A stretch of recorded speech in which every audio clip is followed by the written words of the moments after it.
ರುದ್ರಪ್ಪ ಲಮಾಣಿ ಅವರು ಮಾತನಾಡಿದ್ದಾರೆ. ಹಾವೇರಿ ಶಾಸಕರು ಏನು ಹೇಳಿದ್ದಾರೆ ಬನ್ನಿ ಕೇಳೋಣ. ಈ ಸಂದರ್ಭದಲ್ಲಿ ನಾನು ಮಾನ್ಯ ಮುಖ್ಯಮಂತ್ರಿಗಳಿಗೆ, ಹಿಂದಿನ ಮುಖ್ಯಮಂತ್ರಿಗಳಾದಂಥ ಸಿದ್ದರಾಮಯ್ಯ ಸಾಹೇಬರವರಿಗೆ, ನಮ್ಮ ಕರ್ನಾಟಕದ ಉಸ್ತುವಾರಿ ವಹಿಸಿರ್ತಕ್ಕಂಥ ಸುರ್ಜೇವಾಲಾ ಅವರಿಗೆ ಮತ್ತು ನಮ್ಮ ವೇಣುಗೋಪಾಲ್ ಅವರಿಗೆ, ರಾಹುಲ್ ಗಾಂಧಿ, ನಮ್ಮ ಪ್ರಿಯಾಂಕಾ ಗಾಂಧಿ ಎಲ್ಲರಿಗೂ ಕೂಡ ನಾನು ಖರ್ಗೆ ಸಾಹೇಬರು, ಮುಖ್ಯವಾಗಿ ಖರ್ಗೆ ಸಾಹೇಬರು ಎಲ್ಲರಿಗೂ ಅಭಿನಂದನೆಗಳನ್ನು ಸಲ್ಲಿಸ್ತೀನಿ. ರುದ್ರಪ್ಪ ಲಮಾಣಿಯವರು ಅಧಿಕಾರವನ್ನು ಹುಡ್ಕೊಂಡು ಹೋಗಿಲ್ಲ, ಆ ಅಧಿಕಾರವನ್ನು ಅವರೇ ಹುಡ್ಕೊಂಬರ್ತಾರೆ. ನೀವು ನೋಡ್ತಿರಲ್ಲಪ್ಪ, ನಾನು ಈಗ ಎಲ್ಲರೂ ಹೋಗಿ ಇಲ್ಲಿ ಇದು ಮಾಡೋಕತ್ತಾರೆ, ನಾನು ಈಗ ಬಂದುಬಿಡು ಅಂತ ಹೇಳಿ ಶಿವಮೊಗ್ಗ ನಮ್ಮ ಸೆಕ್ರೆಟರಿಯವರು ಫೋನ್ ಮಾಡಿ ಹೇಳಿದಾಗ ನಾನು ಹೊಂಟೇನೆ. ನಾನು ಅದಕ್ಕೆ ದೇವ್ರ ಇಚ್ಛೆನೂ ಇರಬೇಕು, ಪ್ರಾಮಾಣಿಕತನ ಒಳ್ಳೆತನಕ್ಕೆ ಬೆಲೆ ಇದೆ ಅನ್ನೋದಕ್ಕೆ ಸಾಕ್ಷಿಯಾಗಿದೆ. ಈಗ ಇಂಥದೇ ಇಲಾಖೆ ಬೇಕು ಅನ್ನುವಂಥ ನಿರೀಕ್ಷೆ ಇದೆಯಾ? ಕೊಟ್ಟದ್ದನ್ನು ಮಾಡಿ ಏನು ಕೊಡ್ತಾರೆ ಅದನ್ನು ಮಾಡ್ತೀನಿ. ನನಗೆ ಇದು ಮಾಡಬೇಕು ಇಲ್ಲ, ಯಾರು ಕೊಡ್ತಾರೆ ಅದನ್ನು. ಕೊಟ್ಟ ಕುದುರೆ ನೋಡಿಸಿದವನು ಸೂರ್ಯನೂ ಅಲ್ಲ ಧೀರನೂ ಅಲ್ಲ ಅಂತ ನಾನು ಹೇಳಿದ್ದೆ ಅವತ್ತು ಡೆಪ್ಟಿ ಸ್ಪೀಕರ್ ಮಾಡಬೇಕಾದ್ರೆ. ಅವತ್ತು ನಾನು ಕುದುರೆ ಓಡಿಸ್ತಾನಿದ್ದೆ, ನಾನು ಖುಷಿಯಾಗಿ ಆ ಕುದುರೆ ಚೆನ್ನಾಗಿ ಓಡಿಸ್ತಾ ಇದ್ದೆ. ಹಾಗಾಗಿ ಯಾವ ಕುದುರೆ ಕೊಟ್ಟರು ಓಡಿಸ್ತಾರೆ.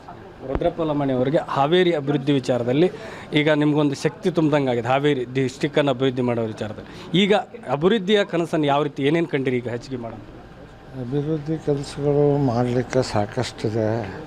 ಈಗ ಆಲ್ರೆಡಿ ಮಾಡ್ತಾ ಇದ್ದೀವಿ. ಮೊನ್ನೆ ಈಗ 100 ಕಿಲೋಮೀಟರ್ ಡಾಂಬರ್ ರೋಡ್ ಮಾಡಲಿಕ್ಕೆ PWD ಅವರು ಕೊಟ್ಟಿದ್ದಾರೆ. ಒಂದು ಕಳಿಸೋದು ಗ್ಯಾರೇಜ್ ಮಾಡಲಿಕ್ಕೆ ಕೊಟ್ಟಿದ್ದಾರೆ. ಇವತ್ತು ನನ್ನ ಆಸೆ ಏನಿದೆ ಅಂದರೆ DC ಆಫೀಸ್ನಿಂದ ಚತುರ್ಭುಜ ರೋಡ್ ಮಾಡಬೇಕು ಅನ್ನೋದು ಒಂದು ಆಸೆ ಇದೆ. ಆದಷ್ಟು ಬೇಗನೆ ಆ ಆಸೆಯನ್ನು ಮಾಡ್ತಾನೆ. UGD ಮತ್ತು ಕುಡಿಯುವ ನೀರು ಅದನ್ನು ಆದಷ್ಟು ಬೇಗನೆ ಮಾಡ್ತಕ್ಕಂಥದ್ದು. ಸನ್ಮಾನ್ಯ ಈಗಿನ ಮುಖ್ಯಮಂತ್ರಿಗಳು 150 ಕೋಟಿ ರೂಪಾಯಿದ್ದು ಪ್ರಾಜೆಕ್ಟನ್ನು ಈಗಾಗಲೇ ಕ್ಯಾಬಿನೆಟ್ಟಿಗೆ ತಂದಿದ್ದಾರೆ.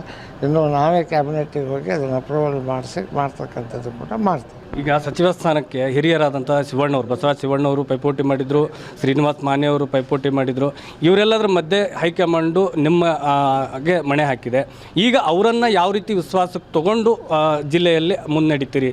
ಯಾವುದಾದ್ರೂ ಭಿನ್ನಾಭಿಪ್ರಾಯ ಇದ್ದರೆ ಯಾವ ರೀತಿ ಬಗೆಹರಿಸ್ಕೋತೀರಿ? ಖಂಡಿತವಾಗಿ ನಾನೇನು ಹೊಸದಲ್ಲ. ಈಗಾಗಲೇ ನಾನು ಮಂತ್ರಿಯಾಗಿ ಎಲ್ಲರೂ ಜಿಲ್ಲಾ ಉಸ್ತುವಾರಿ ಸಚಿವನಾಗಿ ಕೆಲಸ ಮಾಡಿದ್ದೇನೆ. ಅವ್ರವ್ರ ಕ್ಷೇತ್ರದ ಕೆಲಸಗಳಿಗೆ ನಾವು ಯಾವುದಕ್ಕೂ ಕೈ ಹಾಕಕ್ಕೆ ಹೋಗೋದಿಲ್ಲ. ಅವ್ರವ್ರ ಕೆಲಸ ಅವ್ರಿಗೆ ಮಾಡೋದು ಬಿಟ್ಟು ಜಿಲ್ಲಾ ವಿಚಾರ ಬಂದಾಗ ಎಲ್ಲರೂ ಒಕ್ಕಟ್ಟಾಗಿ ಸಮಾಲೋಚನೆ ಮಾಡಿ, ಹಿರಿಯರನ್ನು ಸಮಾಲೋಚನೆ ಮಾಡಿ ಮಾಡ್ತಕ್ಕಂಥದ್ದನ್ನು ಮಾಡ್ತಾನೆ. ಹಾಗಾಗಿ ನಾನು ಯಾರ ಮೇಲೂ ಕಾಂಪಿಟೇಷನ್ ಮಾಡಿ ಈ ಹುದ್ದೆಯನ್ನು ತಗೊಂಡಿಲ್ಲ. ನಾನು ಡೆಲ್ಲಿಗೂ ಕೂಡ ಹೋಗಿಲ್ಲ, ಅದೆಲ್ಲ ತಮಗೆ ಗೊತ್ತಿದೆ. ಹಾಗಾಗಿ ಎಲ್ಲರನ್ನೂ ವಿಶ್ವಾಸಕ್ಕೆ ತಗೊಂಡು ಈ ಕೆಲಸವನ್ನು ಮಾಡ್ತೀನಿ.